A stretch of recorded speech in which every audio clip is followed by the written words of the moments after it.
don't know if I'm the only one, but there are some days where I wonder how Alt D is doing. You know, the alternate universe you that you want to believe is happy and light someplace, like living their best life. Like, I don't know, on planet Damn, like how is that version of me doing? Because this version in this fucking dimension is losing its mind on a regular basis. So when I think about Alt D, wherever they may be, I like to imagine them just living in this carefree existence someplace, loving life, stable planet, stable government, and hopefully one day we will be united.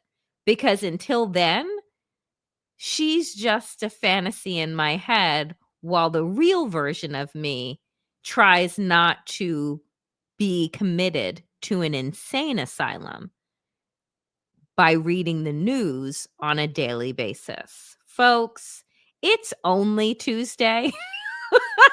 Like, it's only Tuesday. And we are only 78 days into the Trump administration. And I don't know about you, but I feel like I've aged at least 78 years in this 78 days. I know that I have gray hairs now that I did not have prior. So I'm glad that you're here and not, elsewhere so that we can get through this shit show together. Welcome to the Danielle Moodie Show. Happy Tuesday. Let's get into it.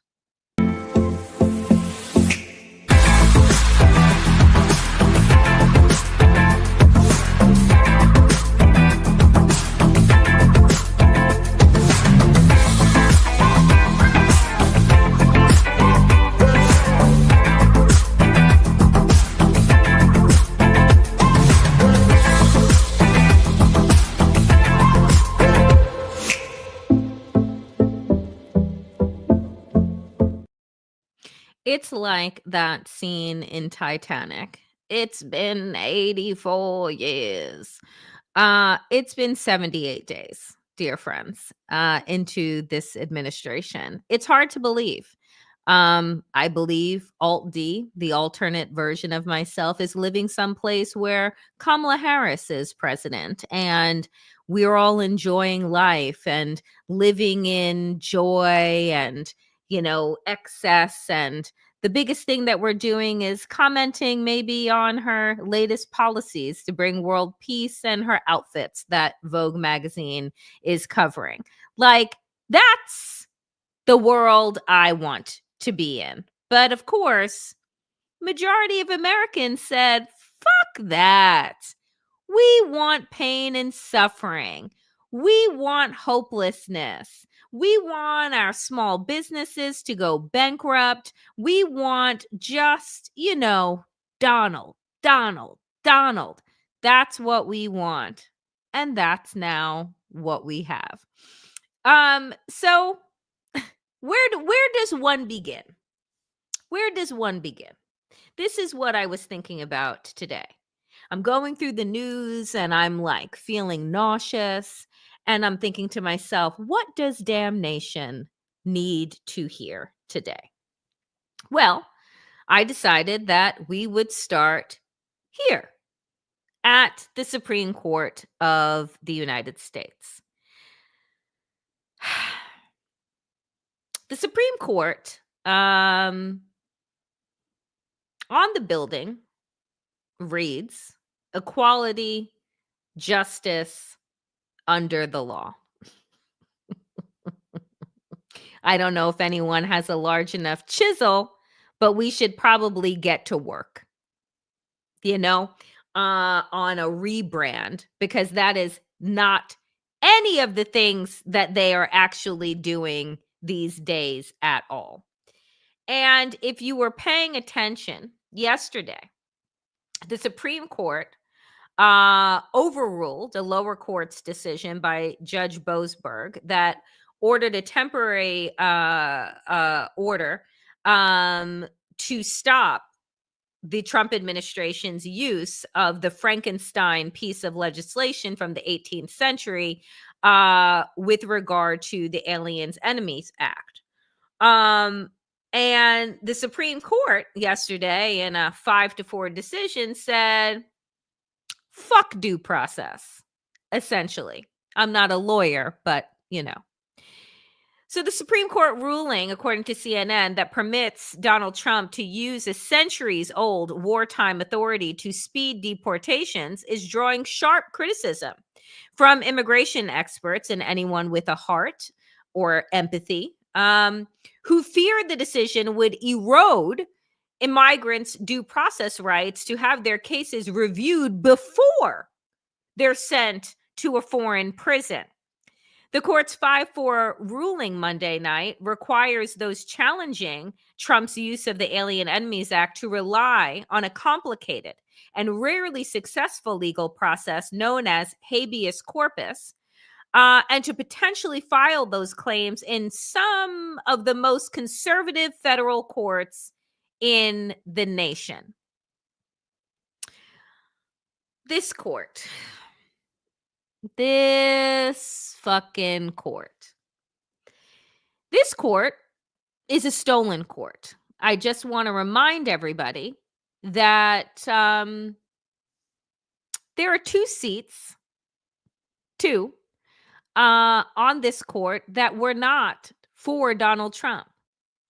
One was the seat that was going to belong to Merrick Garland. I don't know if, in fact, we dodged a bullet there or not. We thought that the nomination of Merrick Garland, after he was denied hearings by Mitch McConnell for over 300 days during Obama's last term, when he decided, Mitch McConnell, to hold that seat hostage. And guess who didn't do a recess appointment that he had the ability to do as president of the United States? But guess who likes to tell us how important the Supreme Court is now after the fact? President Obama. Look, I love Obama like anybody else, but my God, maybe if you hadn't been such a fucking punk, knowing that you were not going to be reelected again and didn't need to be reelected again because you were already in your second fucking term, that maybe had you fought for and had, right, Mitch McConnell take you to court for a recess appointment, which you would have won because it was well in your right to appoint a Supreme Court justice to an open seat during your final term. But again, the past is the past. Let me not work myself up. The point being that that seat that was supposed to go to Merrick Garland went to Neil Gorsuch. That's one. The second seat, which Amy COVID Barrett sits in, and I refer to her as Amy COVID Barrett because her confirmation was rushed through after Joe Biden was elected in when? 2020. So if you remember, Justice Ginsburg dies. We have an open seat. The election happens. And what did Mitch McConnell use as the reason why he held up the last seat, the seat that was opened by Gorsuch? Why did he hold up that seat? Well, he said that the American people, vis-a-vis their vote, should have the ability, right, to decide who the next president is, and then the next president should get to decide who that seat belongs to. That seat was open for over 300 days. The American people did decide. They decided to reelect Barack Obama. Nonetheless, seat becomes vacant after the American people decide to what? Vote for Joe Biden in 2020. What does Mitch McConnell do within the 90 days of the transition of power? He rushes through Amy COVID Barrett. And why do I call her that? Because during her Rose Garden confirmation, in the midst of COVID, everybody at the fucking event got COVID. Anyway, Mitch McConnell, Donald Trump steal the second seat. Think to yourself now what our court would look like if we had a 6-3 fucking court in our favor. And by our favor, I mean in favor of the Constitution. I mean in favor of democracy. 2 seats. Donald Trump should have only had one, which was Brett Kavanaugh, which also shouldn't have gone through, because guess who had many more sexual assault claims that were stuffed into a drawer, and instead of the FBI investigating those allegations, they sent them directly to the White House. And what did the White House do? Lit that shit up. Literally, like Mark Meadows did any evidence of wrongdoing during the January 6th insurrection. 2 seats. Democrats gave up. No one fought for them. No one ran to the courts and said, this cannot happen. And Republicans, knowing that Democrats have no fucking backbone, have no fight at all, ran roughshod over the country and over the Constitution. That is how we find our space now, where this Roberts Court is throwing out the Constitution. Not only did they give Donald Trump unlimited power, knowing who this decision with regard to absolute presidential immunity could potentially fall into the hands of, because the entire case was brought by whom? Jack fucking Smith.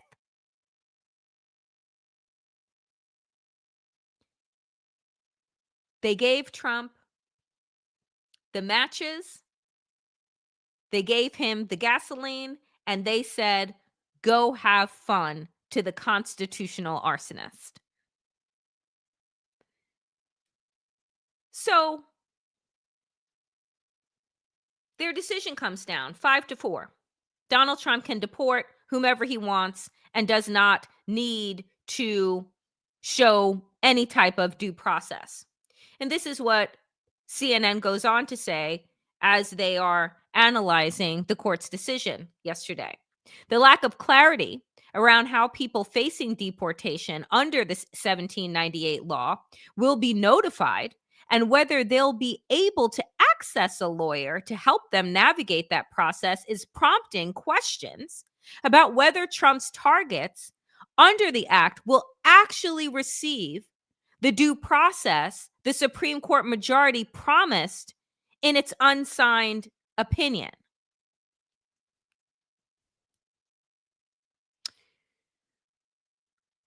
So let's pause for a moment. I want to play for you a clip of Bobblehead, Press Secretary Bobblehead, and what she said about whether or not we need to be concerned with, little things like the law. With with regards to the Supreme Court ruling on the Alien Enemies Act, you're right. It was a win for the administration, but the justices also said that deportees are entitled to due process. Does the administration agree with that? That's not quite true, Gabe. They said that they are entitled to a habeas petition, and we are going to continue to comply with the law, and we are wholly confident that every single person that has been deported under the Alien Enemies Act, every person that will continue to be deported under the Alien Enemies Act qualifies for that deportation. What? So what she said there, let us unpack this for a moment. Reporter asks, big win in the Supreme Court for Donald Trump. Will the administration follow what the court said with regard to, and let us go back to what the court had actually said?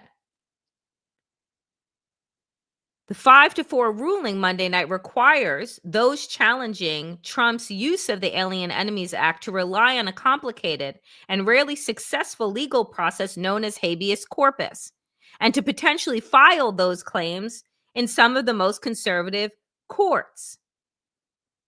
The court said that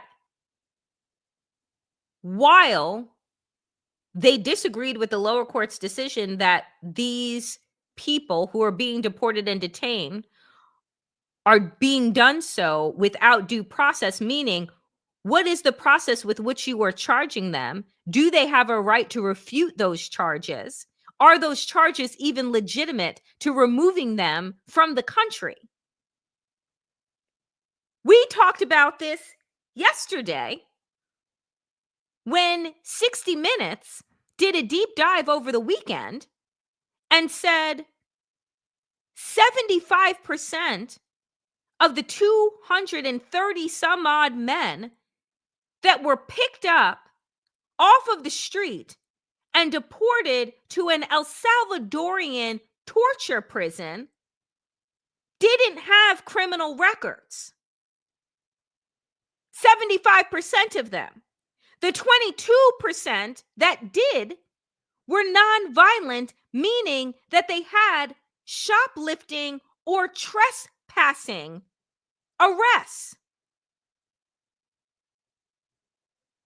So when asked, will the administration follow the court in terms of due process? And she said,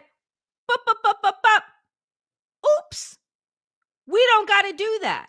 They said habeas corpus, which means that we can kick them out of the country, and somehow in this fucking El Salvadorian torture chamber, they're going to contact a lawyer, figure out how to get themselves out of there, and then go through habeas corpus, file with the courts in a conservative fucking district or state where they were, in the hopes that at some point in, I don't know, 7 to 10 or 7 to 70 years, they'll be brought back to the United States. What Boasberg was trying to do was keep those people in the United States while their cases were being heard. And once it was deemed that these were actual quote unquote criminals, then they would be deported. Not deport and then wonder whether or not the people that you kicked out of the country, and not kicked out of the country, like drop them off someplace. No, sent them to a torture prison in El Salvador that, guess what? We are actually paying the president there to hold and torture them.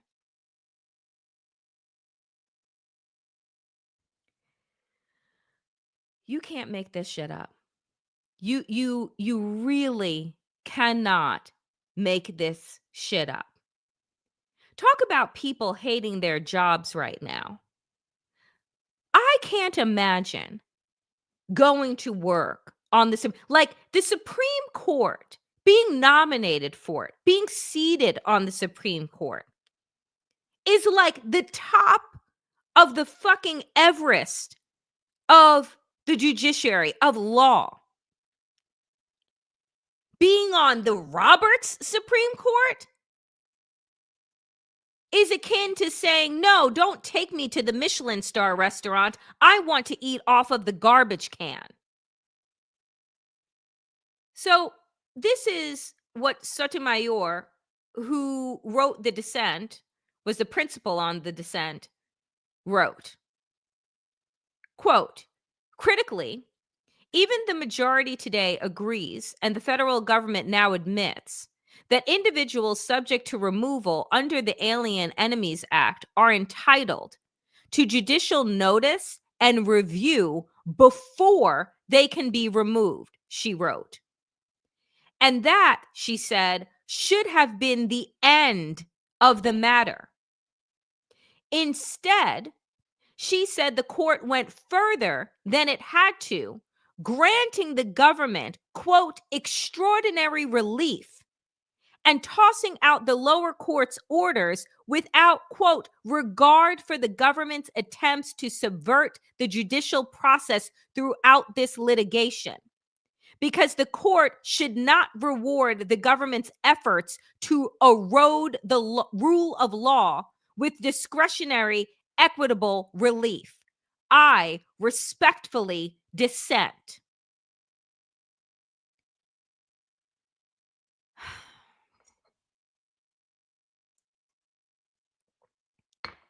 Jackson warns of the emergency docket, and Jackson said this.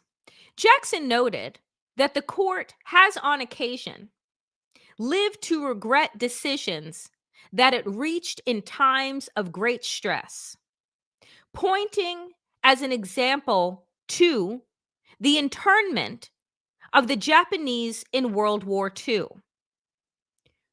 Quote, at least when the court went off base in the past, it left a record so posterity could see how it went wrong, she wrote. But with more and more of our most significant rulings taking place in the shadows or our emergency docket, today's court leaves less and less of a trace. But make no mistake, we are just as wrong now as we have been in the past, with similarly devastating consequences.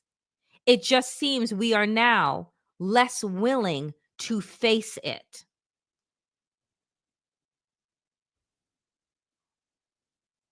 Y'all,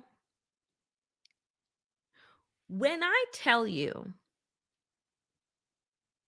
that we are in Nuremberg trial territory, that we are in Nazi Germany territory, where these people that are making decisions, whether they be on the bench or in the White House, are doing so knowingly breaking the law against humanitarian will, using the parallels of a history that should have never been repeated, is what is transpiring in the United States right now. And what KBJ and Sotomayor offered is that truth in their dissents. So, what does Pam Bondi, the Attorney General of the United States, have to say about this? Well, when stopped by reporters, they asked her this. 60 Minutes found 75% of the migrants who were sent to El Salvador do not have a criminal record. That true? Bondi, they're not Venezuelan migrants. They're illegal aliens from Venezuela who should not have been in our country.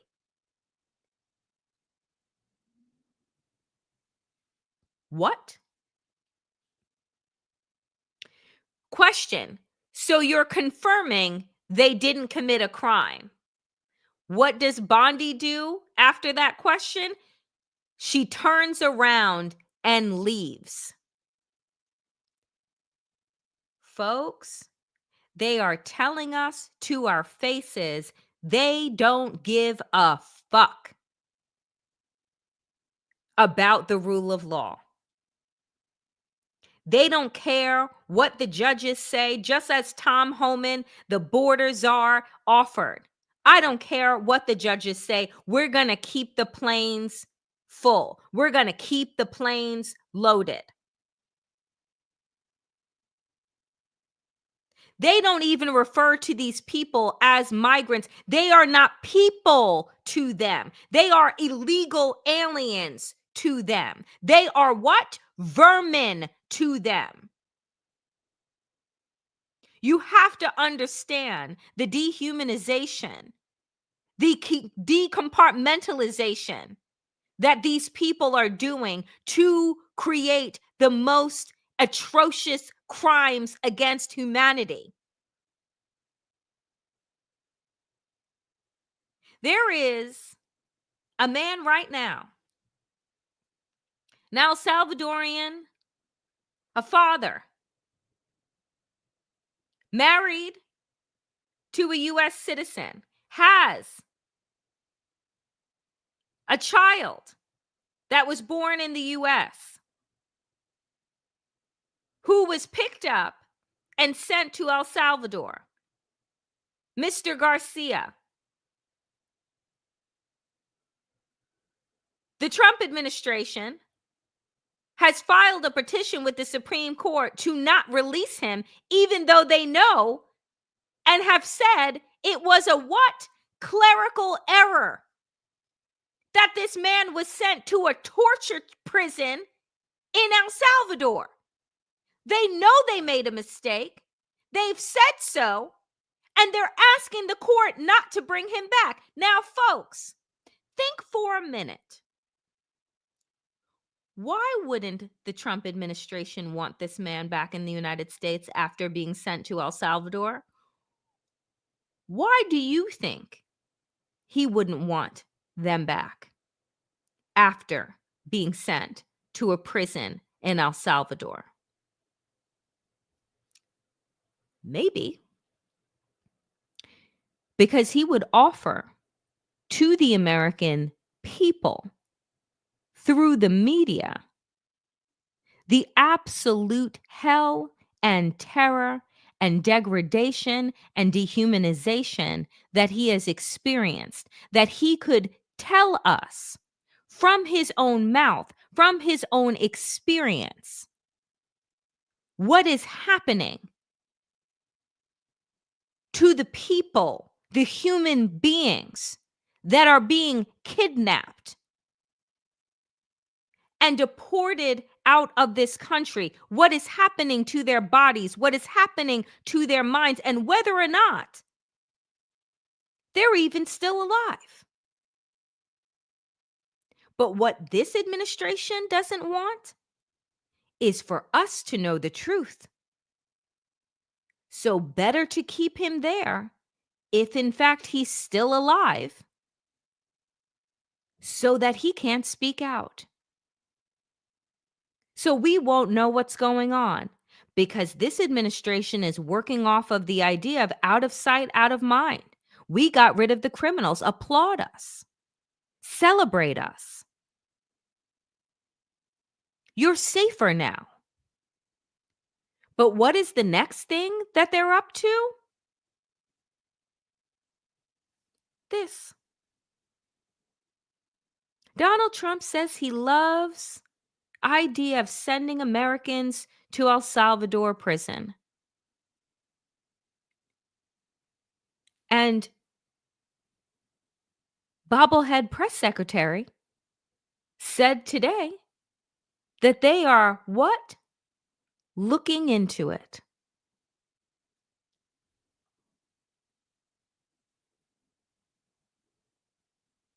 Folks,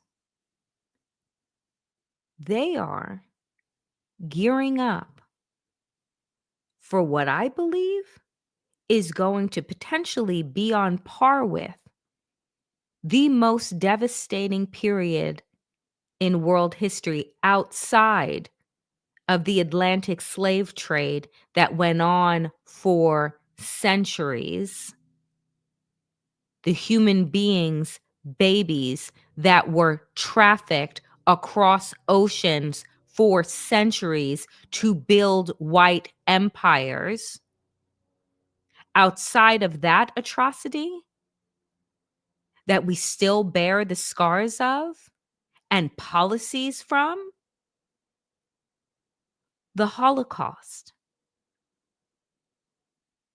Hitler built those concentration camps out of sight, out of mind. The people went about their lives in Germany, in Poland, in Austria, who weren't being carted off. Some of them even profited off of their neighbors being sent away and murdered.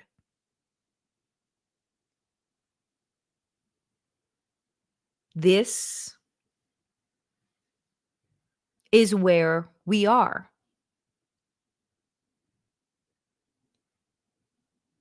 Those that have been released from the Louisiana detention center, where currently university students are being held against their will for doing nothing other than writing op-eds, speaking out against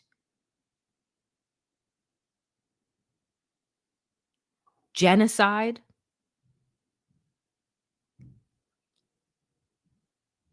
One woman, Canadian, she spoke out. She talked about the bright lights overhead, no windows, not knowing what day or whether it was day or night. She spoke about the freezing conditions. She spoke about mattresses on the floor and basically tinfoil wrappers used as blankets, women in crowded cells. She knew, a white woman, again from Canada, that there were people on the other side that were fighting for her. She would be in those conditions for almost 2 weeks before she was released and deported to Canada. That's the best version of the story.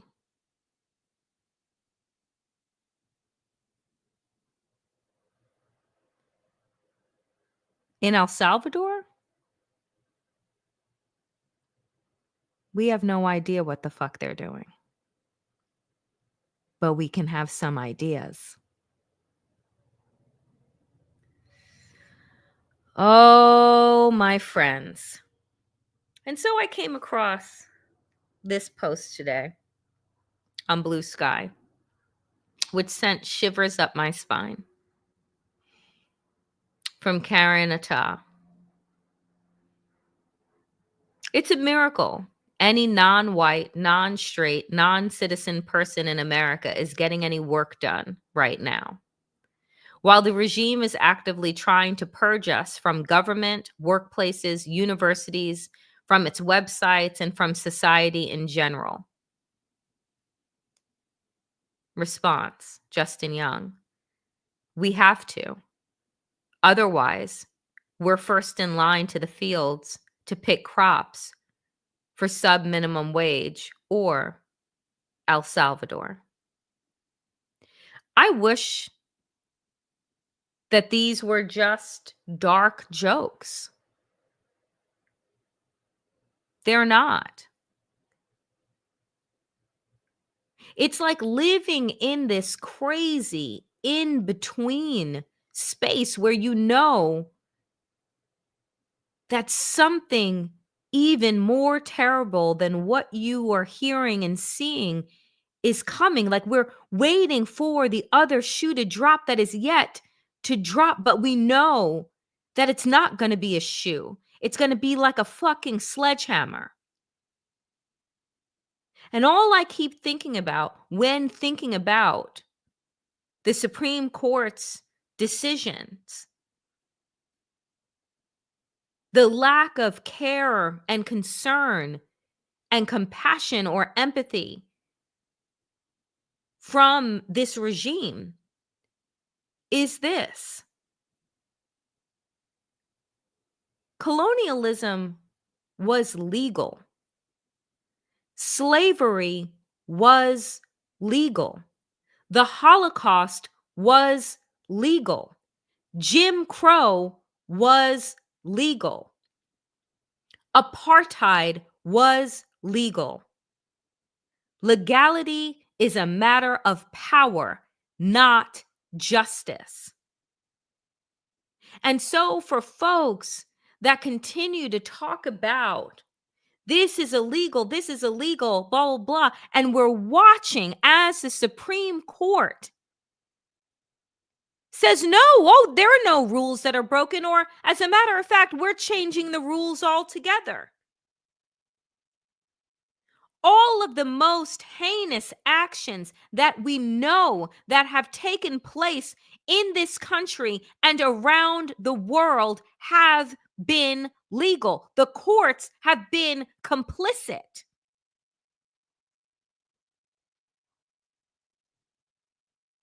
So for those that continue to think and believe that the courts are somehow holding,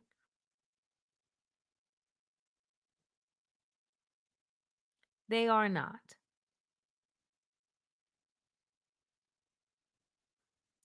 The only thing that is holding are the people. And the more that folks begin to understand and really reckon with the fact that it is up to us, the people of this country, to not fall, to not falter, until we really begin to ask ourselves the hard questions of what are we willing to sacrifice in order to regain our freedom?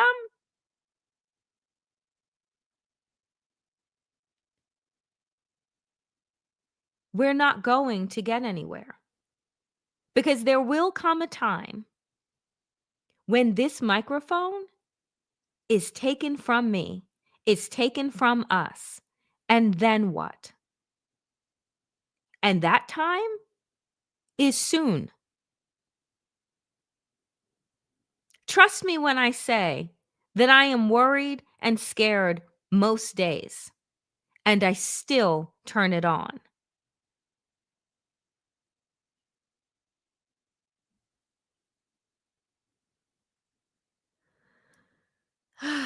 Let us take a breath. Before I dive in, dear friends, to the rest of the news, which is, my God, some type of fuckery. If you have not subscribed to the Danielle Moodie channel, please do so now. Like, subscribe, and comment, because I am trying to reach 25,000 subscribers, which is an incredible tipping point for us here on this channel on YouTube. So if you have not liked, commented, but most importantly, subscribe. It costs you absolutely nothing, because all of the content that I offer is free. So your donations, everything that you do here is to help us grow. And for folks that are just like, what can I do? What can I do? Do that. Like, comment, subscribe, share this channel, share these episodes, and help this channel grow. And for those of you who are interested in supporting and want to support on a regular basis, you can head to my Substack, The Damn Digest, where you can become a monthly paid subscriber there, if that is something that you are able to do. There are all different tiers. And again, all of the content that I provide is free.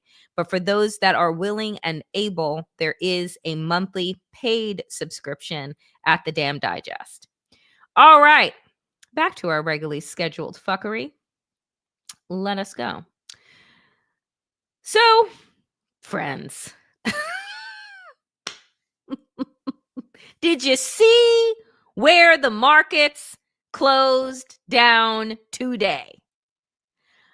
Lord, I don't know.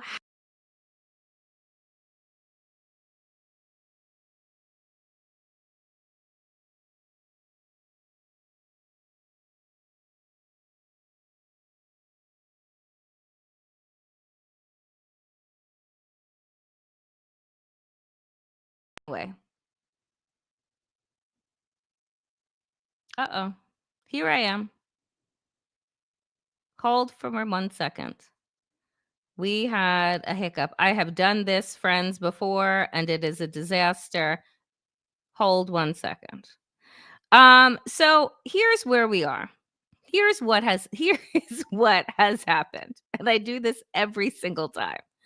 I get very excited and then I do a switcheroo with my camera and it goes batshit crazy. Okay, we're back. So you see where the markets ended today. Let me just pull it up because I was watching CNBC and some of you will tell me. I think that the S&P dropped below 5,000 for the first time in a year, which is an absolute, oh, I don't know, fucking disaster. And it was the other day when we started to learn about where exactly Donald Trump has gotten his economic tariff disaster plan from. Like, where is it coming from? And I will tell you, friends, where is this coming from? Where are we right now? Is it an economist that he has brought in? Is it a world-winning, an award-winning economist? Is it a Nobel winner, a Nobel laureate? Is it anyone that warrants any type of this level of like, is there anybody that we can look to and say, yes, this person, they make sense, we understand it, at least with the decisions that are happening, right? Even the fucking Aliens Enemies Act. And I said this today on Mary Trump show. Even on Nerd Avengers, I said, well, you're resurrecting these Frankenstein pieces of legislation. At least it's like a team of lawyers, right? The Heritage Foundation. I don't agree with them. I don't think that they're right at all. But they actually know something, right? So where is Trump getting his economic advice from? Do you remember where Trump got the tariff thing from in the first place? Do you remember like when and why and how we started talking about tariffs in the first place? It was in his first campaign for president. Trump didn't really have any formal economic advisors. So he told his son-in-law, Jared, to find him an economic advisor. Trump reportedly gave Jared some vague ideas of what his thoughts were on economic issues. Something, make me look tough, China bad, something. Jared then decided to find his father-in-law a financial advisor for his presidential campaign by going on the Amazon.com website and starting to browse books. Not like reading the books, because you can't do that on the Amazon website. He was just looking at the covers, looking at the titles. And he found a book title that he thought was so cool. The title was Death by China. Oh my God, that's so cool. That's so awesome. And that apparently was it. Quote from Vanity Fair. Trump gave Jared a summary of his views and then asked him to do some research. Kushner simply went on Amazon, where he was struck by the title of one book, Death by China, co-authored by a man named Peter Navarro. Jared then cold called Navarro, a well-known trade deficit hawk who agreed to join the team as an economic advisor. Navarro was a major advocate for an aggressive pro-tariff policy. Where did Peter Navarro get his idea that tariffs would be a good policy for America? What was his backup for that conviction? Well, he did have backup from a real expert who he cited in at least a half dozen of his books, including the one that Jared found on Amazon, That Fateful Day. In all of his books, Peter Navarro has cited an economics expert to justify his views. And the economics expert he cites is somebody named Ron Vara, V-A-R-A, Ron Vara. When Trump won the presidency and entered the White House, this Ron Vara started circulating a memo around Washington in support of Trump using tariffs in trade policy. According to the New York Times, the memo had been, quote, sent from an email address purportedly belonging to Ron Vara. At one point, Ron Vara wrote in the memo that Trump could, quote, ride the tariffs to victory. Problem is, Ron Vara doesn't exist. He never has. The economics expert that Peter Navarro has long cited to explain why he's so gung-ho on tariffs, this person, Ron Vara, is a made-up person. He is a fictional person. Peter Navarro invented Ron Vara as his expert source so he could quote this expert source over and over and over again in his crackpot books. Who is Ron Vara? Ron Vara is an anagram of Navarro, which is his last name. I mean, my name anagrams to Macho Waddler, but I don't see myself trying to talk you into doing what Macho Waddler wants, right? But that really is how the Trump administration crafted its tariff policy. That's where Trump came up with the tariff idea. Circulating a fake memo from a fake person with a fake email address in order to make it look like this was a serious issue being debated by real experts. That is the intellectual basis on which Donald Trump today wiped $6 trillion of wealth out of existence and crashed America's markets and brought America and the world to the brink of a self-inflicted, on-purpose, global Great Depression along the lines of what we had in 2008 and what the pandemic inflicted upon us in 2020. This time, the global disaster is Donald Trump's big brain. You can't make this shit up. But Peter Navarro did. And that's who Donald Trump is taking his advice from. We are now in a trade war with 180 fucking countries because of an imaginary expert named Ron Vara, who Peter Navarro made up. And Jared Kushner didn't even bother to read the fucking book. He just went on Amazon. I swear to God, the country is crumbling because of the stupidest fucking people. They're not evil geniuses. They're just fucking dumb. There is nothing more dangerous than dumb people in power. That is where the fuck we are. I swear to God, when I learned this about, I said no. Could not possibly. What? I mean, the man is in business, right? He must have gotten advice from people who are noteworthy. Again, I don't have to agree with them, but they must have gotten degrees from someplace. It's like, I think about this, right? Just go on this walk with me for a moment. Jared Kushner, Ivanka Trump, the children of the uber disgustingly wealthy have gotten, or should have gotten, world-class educations, right? From the best private schools or boarding schools that either this country or another country has to fucking offer.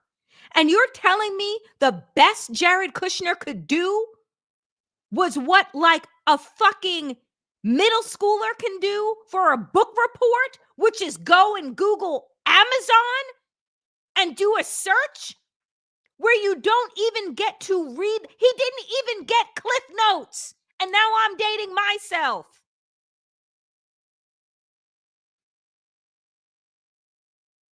He just saw the title and thought to himself, that looks cool.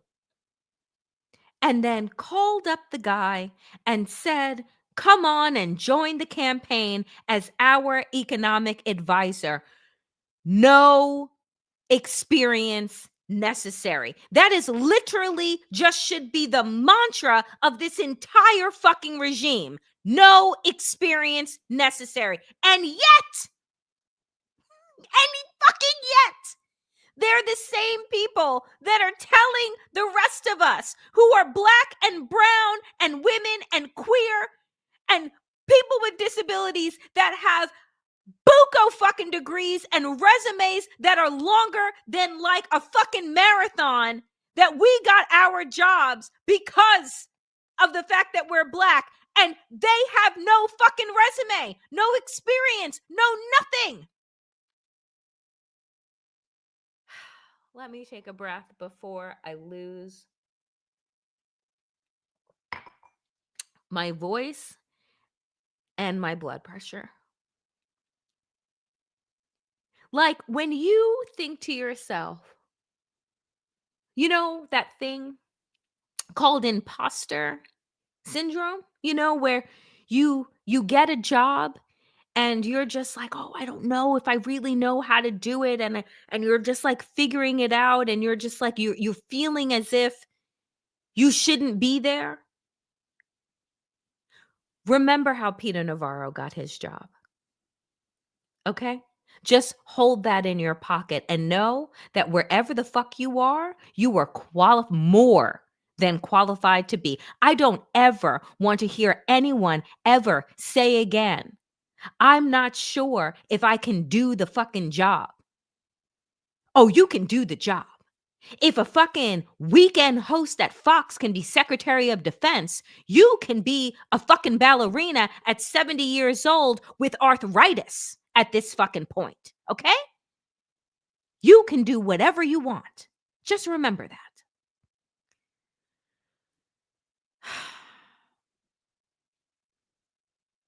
So you would think to yourself then, and somebody just asked, what am I drinking in the cup? Again, it's just water. Otherwise, I would be drunk by the end of the program. Folks, you can't make this up. So what are the reactions? What are the responses to Trump's bullshit tariff war? I know that we are running long on time because of my snafu, but like, I want to play you just very quickly an economist who joined CBS, Justin Wolfer. He's a economist and he is a professor. And he was asked about his thoughts on, again, the tariffs. Are these a good idea? You know, we're all waiting for things to work out. Put an op-ed for the New York Times. You know what it says, but my audience doesn't, so let me go through it a little bit. Quote, your life will never be the same after these tariffs. You wrote also, these tariffs are going to hurt a lot. By my calculations, this round of tariffs may be 50 times as painful as the ones Donald Trump instituted in his first term. Not Simple 5, question, why? 50. Yeah, so this is not just bluster. This is actually what basic economics tells us. Look, there's two things that tariffs do. The higher tariffs are, the less we trade with others. That, of course, means that, you know, the car you wanted to buy, you make do with something else. And then the higher tariffs get, the more you end up making do with worse and worse substitutes. The net result of that is a pretty basic economic idea, which is small tariffs aren't much of a problem, but big tariffs can cause enormous pain. And if you simply work through the math of this, it turns out that this set of tariffs will be 50 times more 50. painful than the last set. And that's because this time it's much, much higher tariffs, and it applies to every country and every good. Every part of your life is about to change. And Justin, when the president says, and his economic advisors speaking on his behalf also say, we simply want countries that trade with us to buy as much of our goods as we buy of theirs. Oh, wait Is for that this. practical? This is so good. No. Look, it's about as practical as me saying that I wish that Trader Joe's would buy as much of my stuff as I buy of theirs.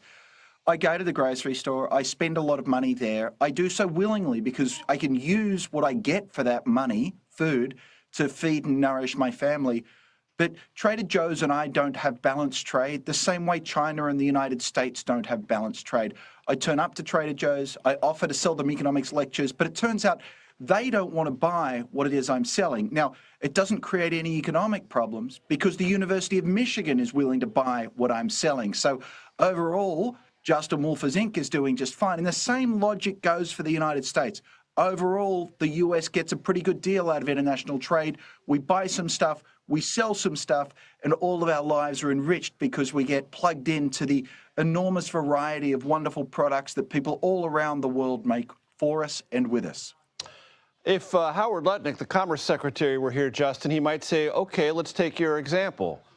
Justin Wolfers Inc. goes into Trader Joe's, but Trader Joe's, if it's China, uses hackers to steal information from your iPhone. That's intellectual property. It manipulates its currency, which makes your dollar go less far than it otherwise would.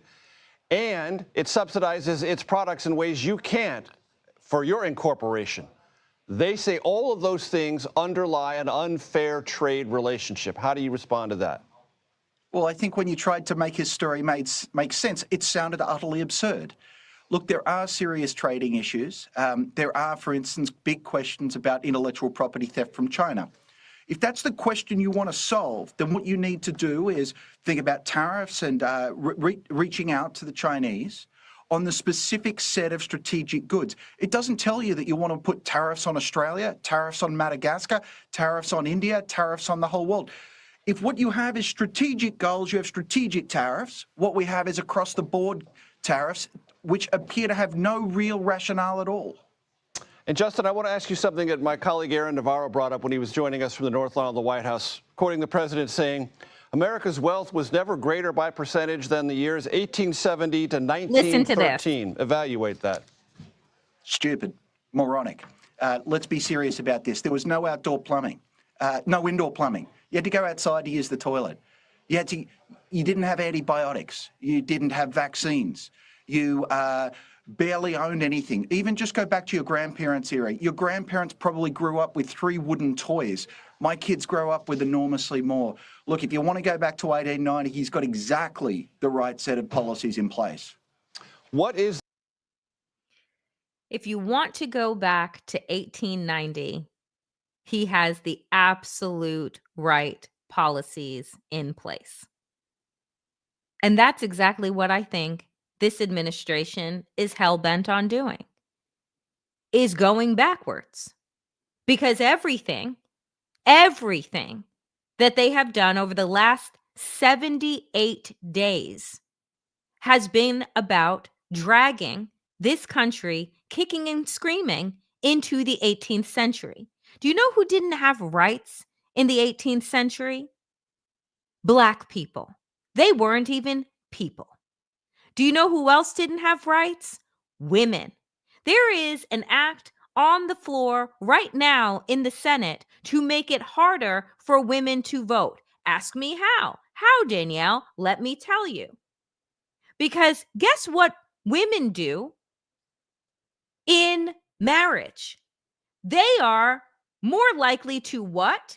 Change their names. And guess what happens when you get married? You change your name, and your name no longer matches what? Your birth certificate. And guess what Republicans are trying to say to women now with an act that is on the floor? How can we verify that you are who you say you are? So poof, millions of women will be disenfranchised if that legislation passes. And oh, by the way, if you wanted to rush in and let's say change your name back to your maiden name, well, Donald Trump has fired all the federal workers, so I'm pretty sure that'll happen in the next 10, 20 years or so. Nonetheless, quickly wrapping up before we go into Town Hall Tuesday. And for those of you who are new, Town Hall Tuesday is at the end of the show where I open up for questions. And I ask that you type the word question and then your question in all caps and then your question. I will do my best to get to them. But let me close out quickly with this.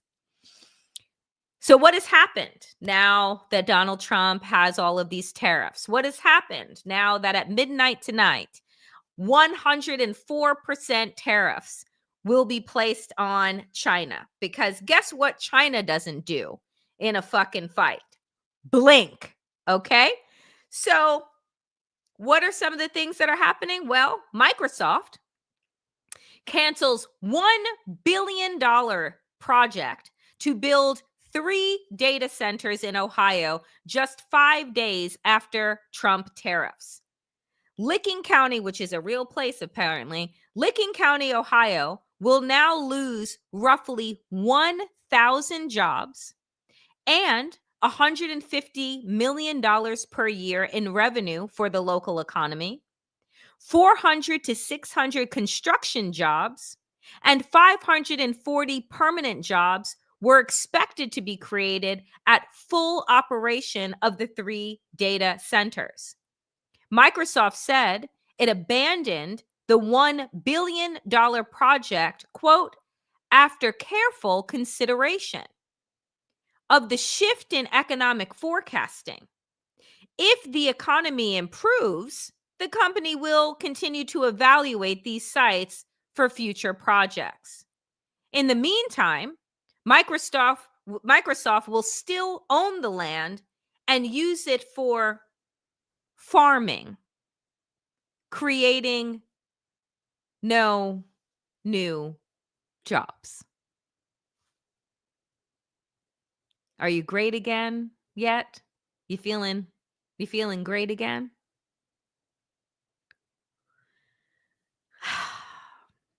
I just, 77 million people voted for this. 77 million people voted for this because they thought that the pain that was going to be inflicted was going to miss them and go to the people that they didn't like. All folks wanted was equity, a shared piece of the abundance that this country has to offer. All folks wanted was dignity. Use my preferred pronouns. Treat me with dignity and respect. 77 million people said, fuck all y'all. And so we're here in the midst of catastrophe. All right, friends, it is time for us to get into Town Hall Tuesday. Get your questions ready. Write question in all caps, followed by your question. I will do my best to answer them, the best that I can. Let's go.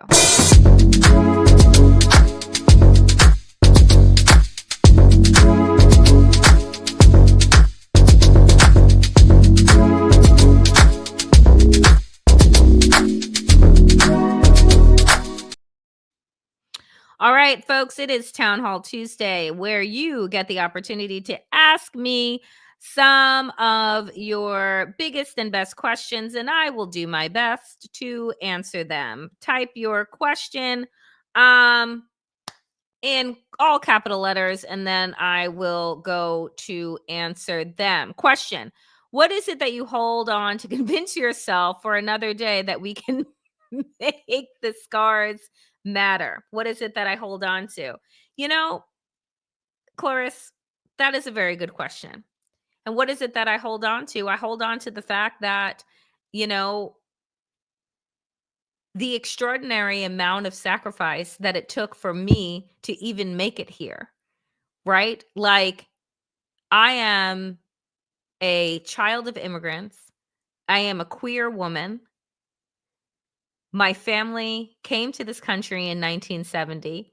You want to go back even further, talk about being enslaved, coming out of slavery, coming through, right? Generations of people that fought and clawed their way to get here. So, who am I to give up because it's my turn to battle with something that is hard, right? I use the skills that I've been given, that I've honed over the course of my career and decades to try and do something. My do something is to wake up the people to their own power. It's why I end the show each and every day with power to the people and to all the people power. Because the more of us that believe in our collective power, the likelihood of us taking collective action for our collective well-being, that's when things change. So that's how I muster it.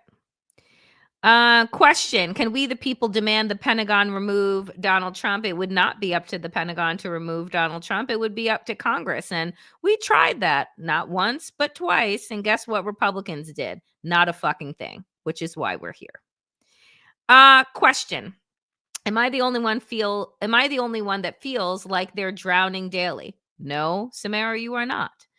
How are you managing mental health and empathy placement? That is a very good question. How do I manage mental health?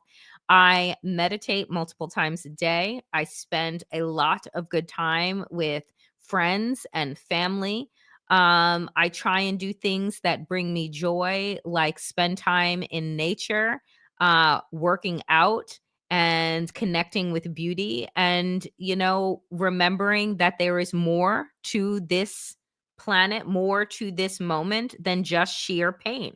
And so you have to find the ways to balance that out for yourself, to protect your mental health. But that does not mean that I don't have days where I just cry, where I don't have days where I'm just screaming into the void. Those days happen too, but I try to balance that out with good time, good food, good music, beauty and art, which mean a lot to me. So find what feels good and do that.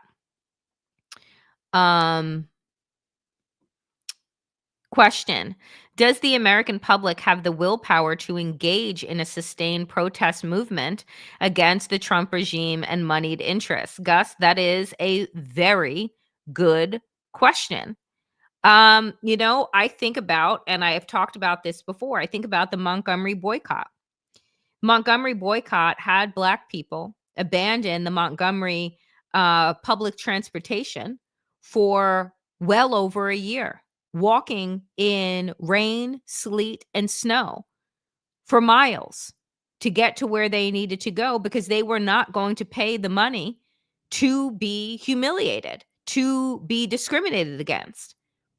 And so when I ask people, what are you willing to sacrifice? Those are the things that go through my mind, because it isn't just about giving up Amazon. It isn't just about giving up Target, right?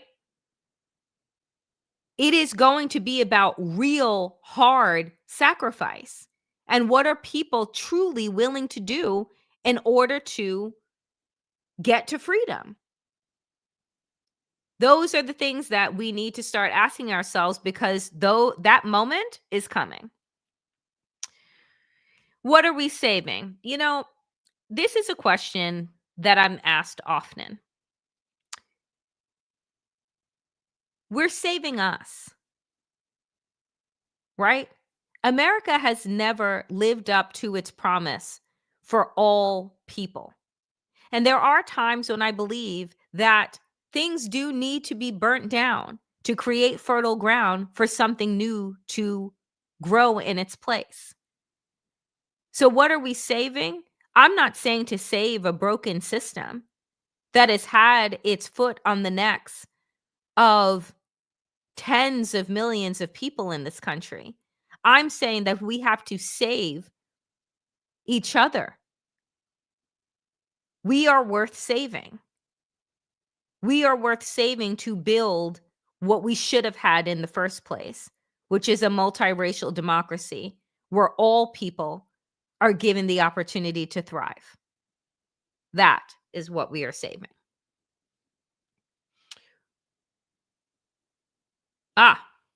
Good question, Rob. Can you please talk about coming back through customs? Was your phone searched? Did you see any other U.S. passport holders getting their phone searched? Any other issues? Thanks. Rob, great question. So as some of you know, I was abroad in Europe for several days, and I was very nervous about going abroad, and very worried about coming back. And I'd gone all over the place. Folks had recommended go get a dummy phone, go do this, go do that. I did not bring my laptop with me. I did not bring any of my recording equipment with me because I wasn't going to be working while I was gone. So my plan was I brought my phone because it became very complicated to try and get like a dummy phone that I could use internationally, et cetera, et cetera. When I came back, I went through and used the mobile passport line. So the mobile passport speed line as you're coming in through customs, and I was coming through JFK. So this is, I don't know if this is at all international airports, but I would look before you go. You're able to scan a QR code because what I need to do is get my global entry restored. And global entry kind of allows you to kind of breeze through without having to speak to anybody. You just put your information into the computer and then you're on your way. And also every airport doesn't have global entry. So these are things that if you're not living in like an international port, right? Like a bigger city, these are things that I would look into. But when I came back through, scanned the QR code, entered my information, which asks you, how did you come into the area, plane, what airport? Okay, we see where you are. You upload your documents. When I got to customs, to the custom agent, one that cut my time. I think the regular wait time when I landed was 30 minutes in customs for US citizens. The mobile passport line was 6 minutes, which is why I did it. When I went in, I was not fondling with my phone. I had actually put my phone away in my backpack. And I kept it on off. I put it on off. I taken off my facial recognition as well, so that you couldn't just take my phone and put it in front of me and then poof, it opens. I had removed that and had removed touch, and so you'd have to ask me for the passcode, and without a warrant, you can't ask. You can ask for that information, but I'm not required by law to provide that for you. But they can confiscate your phone. I went through customs. It was as normal. Went through the mobile passport line. When I got up to the border agent, he said, "Where have you been?" I said, "Europe." He said, "What were you there for? Business or pleasure?" I was there for pleasure. "Did you bring anything back?" "No, I didn't bring anything back." "Do you have anything to declare?" "Nope, I don't have anything to declare." "Welcome back." And I went through. It was the same experience that I have had every time that I travel internationally. I did not notice as I was looking in line and I was looking as other citizens were going forward. It was the same thing. That could be luck of the draw. There was a diplomat that came in that was scooted around the folks that were in line in front of me. That also, they don't get asked really a damn thing, the diplomats, because you have diplomatic immunity. So it was just like, hey, and they just let her through. So that is where things stand right now. That was coming through New York. That was coming through JFK. That could have been that particular border agent who has no wasn't power tripping and, had no desire to do anything but keep it moving. But that was my experience.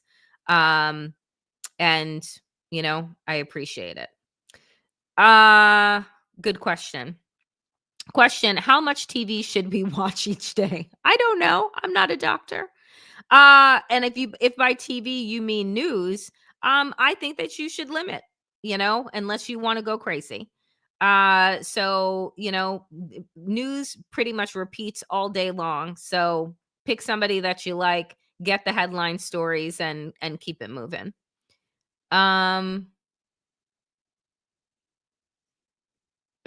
Question: did you follow / directly observe any of the hands-off demonstrations over the weekend? Yeah, I was following on social media. As I said, I'm not going to marches, and I'm encouraging Black and brown people not to go to marches, because I believe that as soon as we start showing up in mass, they are going to roll out the tanks and the bullets and the military artillery.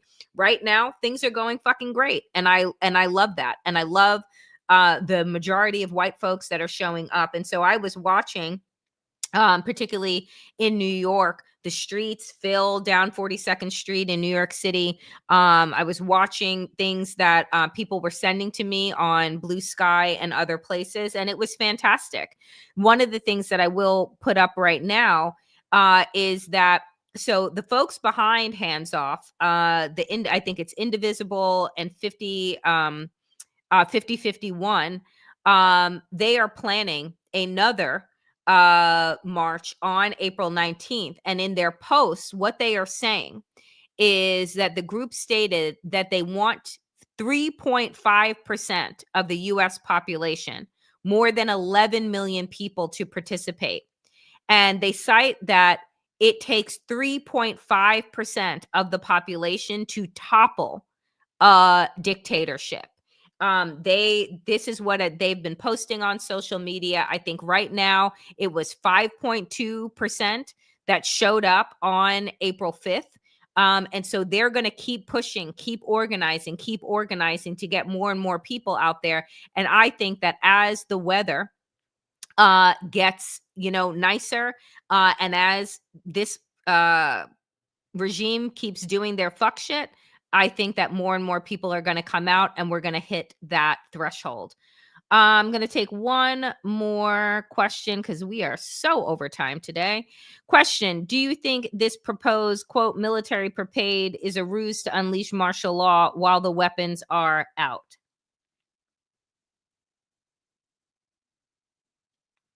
I think that this regime is just waiting for the people to get to a place of absolute anger and frustration.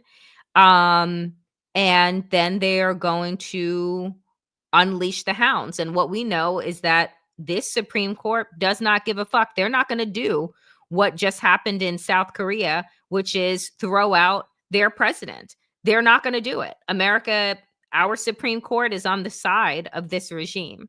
And that's why I say people need to be really smart, really strategic. And what has been happening, I think, is the pathway forward. And we will see how things continue. But it is going to be up to us. And right now, the people are showing up, and they are showing up in mass. We need to hit that critical number, 3.5%. And I believe that we are going to absolutely get there. Folks, you all hung in for a really, really long time. And I appreciate that today. There was so much news and so much to cover. And I love the fact that you all stuck around. As Deb has put up, contact your legislators. Continue with those phone calls. Continue with the pressure. Continue with the organizing. And if you can, continue to support independent media. Voices like mine, like Wajahat, like Mary Trump, and so many more that are doing the work. And yes, let's get to 25,000 subscribers. It is the tipping point. As always, dear friends, Thank you so very much. Power to the people and to all the people power. Get woke, stay sane, and in these extraordinarily dangerous times, dear friends, do stay safe. I will see you back here, 5 p.m. Eastern, tomorrow, Wednesday. Who the fuck knows? But if we make it to Wednesday, halfway through the week. All right. Be well, dear friends. Thank you so much.